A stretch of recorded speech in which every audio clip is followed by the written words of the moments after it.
सपने देखो और बड़े सपने देखो, क्योंकि देखे गए सपने जरूर पूरे होते हैं, परंतु सपने वे नहीं होते जो सोते समय देखे जाते हैं, अपितु सपने वे होते हैं जो हमें सोने नहीं देते। दोस्तों, यह कथन है हमारे देश के भूतपूर्व राष्ट्रपति, लाखों करोड़ों लोगों के दिलों की धड़कन डॉक्टर एपीजे अब्दुल कलाम का।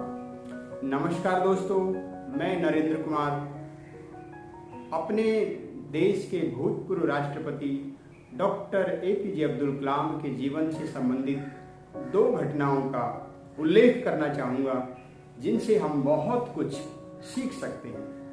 दोस्तों, डॉक्टर एपीजे अब्दुल कलाम अपने बचपन की स्कूल के दिनों की घटना को याद करते हुए कहते हैं कि एक बार उनके विज्ञान के अध्यापक शिव सुब्रमण्यम अय्यर को हमें यह पढ़ाना था कि पक्षी आकाश में कैसे उड़ते हैं, और वे हमें यह सिखाने के लिए समुद्र के तट पर ले गए और वहाँ आकाश में उड़ते हुए पक्षियों को दिखाकर उन्होंने यह समझाया कि पक्षी आकाश में कैसे उड़ते हैं। इस घटना का डॉक्टर एपीजे अब्दुल कलाम कहते हैं मेरे जीवन पर गहरा प्रभाव पड़ा। यह एक जीवंत उदाहरण था और यहीं से विज्ञान के प्रति मेरा लगाव पैदा हुआ और यहीं से एक सपने ने जन्म लिया कि एक दिन इन पक्षियों की तरह मैं भी आकाश में जरूर उड़ूंगा। डॉक्टर एपीजे अब्दुल कलाम के जीवन से संबंधित एक दूसरी घटना है कि उन्हें दो साक्षात्कार देने थे, एक दिल्ली में और एक देहरादून में। वे रामेश्वरम से चलकर दिल्ली आते हैं और यहाँ डीडीटी एंड पी एयर में अपना साक्षात्कार देते हैं। साक्षात्कार बहुत अच्छा जाता है। जितने प्रश्न उनसे पूछे जाते हैं वे सभी प्रश्नों के उत्तर दे देते हैं और इसके बाद वे अपने अगले साक्षात्कार के लिए वायुसेना चयन बोर्ड देहरादून जाते हैं, जहां उनका पायलट के लिए साक्षात्कार होना था।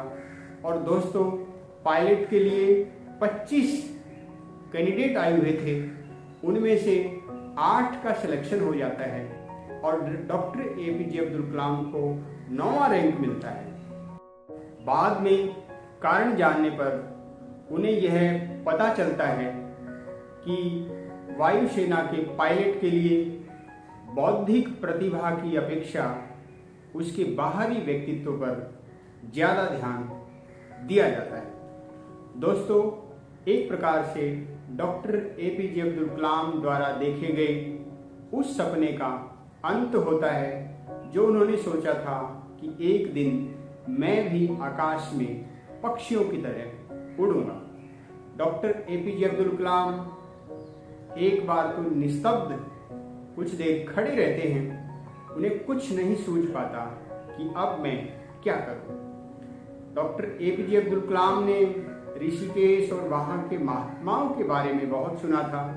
डॉक्टर एपीजे अब्दुल कलाम देहरादून से चलकर ऋषिकेश आते हैं। पहले तो वे गंगा स्नान करते हैं, उनका मानसिक संताप कुछ कम होता है।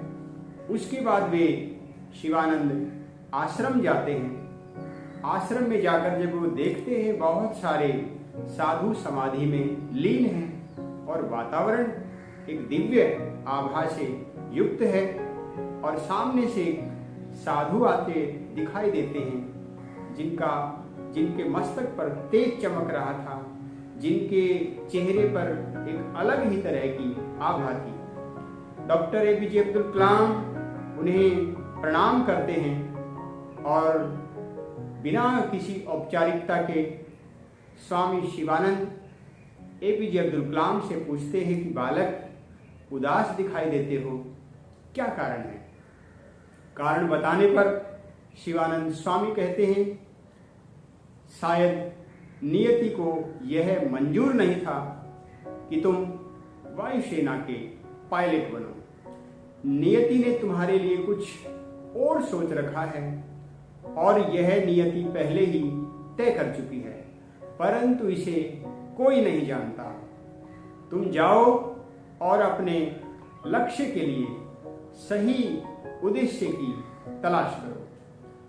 दोस्तों, डॉक्टर एपीजे अब्दुल कलाम दिल्ली आते हैं और जहां उन्होंने साक्षात्कार दिया था वहां से उनको नियुक्ति पत्र मिलता है।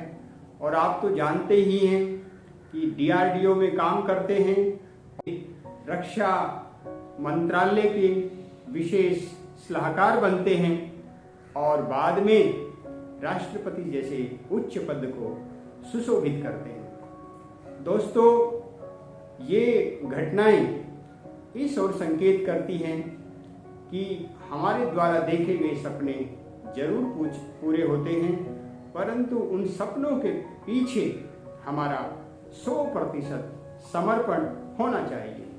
दोस्तों, मैं तो आपसे यही कहता हूं, जो तंज कसे ये दुनिया, बहरे तुम हो जाओ, बस लक्ष्य के ही तुम अपने गीत सुरीले गाओ। दोस्तों, आज का विषय आपको कैसा लगा कमेंट बॉक्स में लिखकर मुझे जरूर बताएं, और यदि ये विषय आपको पसंद आए तो इसे शेयर करना ना भूलें।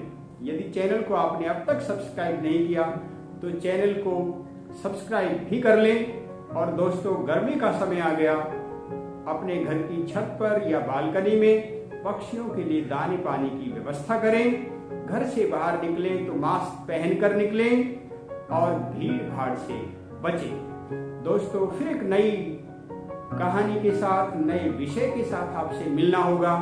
तब तक के लिए नमस्कार, जय हिंद, जय भारत।